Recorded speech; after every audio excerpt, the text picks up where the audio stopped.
Alright guys, welcome to another beer review. Today we've got a beer from Schneider-Weisse, and this is the Aventinus Eisbock, which is clocking in at an absolutely stonking 12%. This will be the first Eisbock that I've ever reviewed. There's the crown. It's got a very regal looking label to it, nice and shiny metallic, lovely purple colour on there. Really nice little pretty bottle actually. And yeah, Schneider-Weisse, probably my favourite wheat beer brewery or brewery that specialises in wheat beers, because I'm not the biggest fan, and I do really enjoy the regular Aventinus. But yeah, I've never actually tried this version, and this is actually the first Eisbock that I've ever reviewed. I think in the Eisbock, well, the process of an Eisbock, the freezing element. I think that's to help it intensify in terms of its alcohol content. I'm not too sure. Links down below to anybody who wants to know about the style, just to brush up on that sort of thing. And I'm sure most of you guys know what goes into an Eisbock anyway.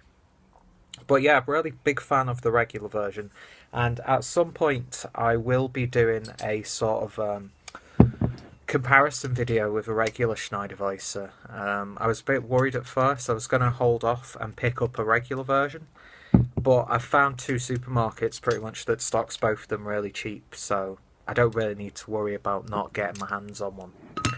So anyway, let's get this beer opened and poured. Nice little bit of smoke. It's got a nice chocolatey blackcurrant sort of smell on the aroma straight away. It smells good. Let's get it poured. I don't have any proper glasses, and I don't want to use the big wheat beer glass for obvious reasons. So yeah, beer pouring really nicely. Let's give it a little bit of a twizzle and put it in there.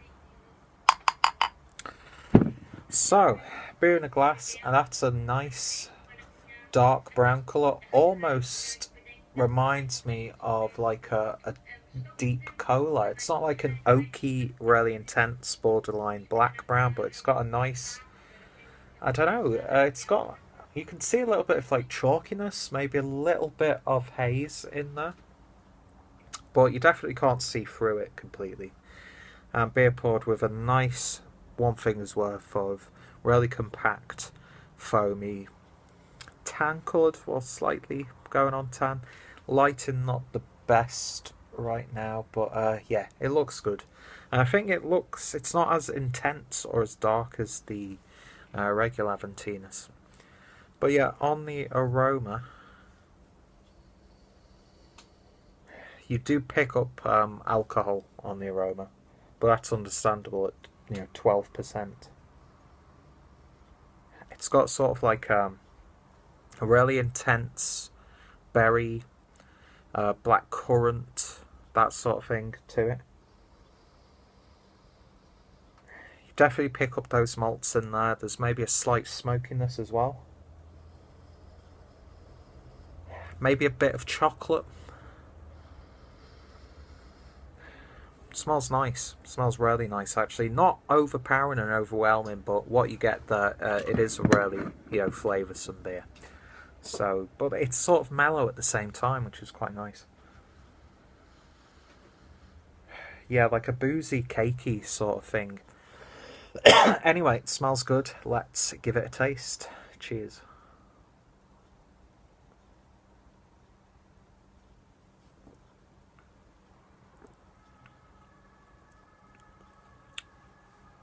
Wow. That's quite powerful on the flavour.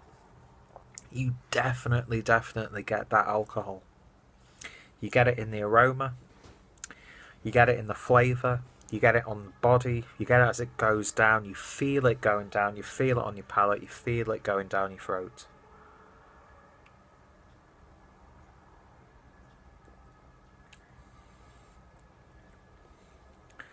Picking up those chocolate, toffee, caramel sort of aromas.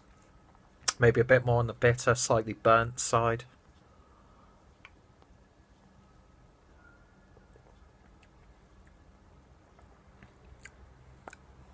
but then you get like these sort of like reminds of like a forest gatto, black forest gatto there. Those sort of berries, but really intense and boozy, as if they've been like fermenting for a little while. Only taken tiny little sips of this to get the flavour because, yeah, I was talking to when I was doing the chat with Dean and Harry and Craig, and we were talking about some of these high ABV beers where the alcohol is masked beautifully. You find yourself drinking them in like, you know, like half an hour, if that, and like we're talking about like 9% ABV beers. But I tell you what, you're not going to rush this beer. You're seriously not going to rush this beer at all.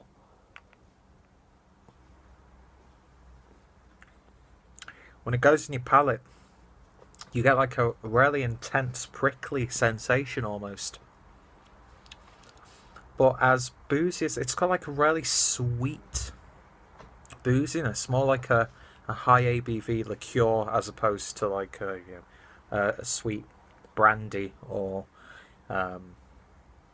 sherry, that sort of thing. It's like a really nice sort of slightly nutty, slightly chocolatey, caramelly, like dessert liqueur, but not too sweet, not sickly sweet, but sweet enough.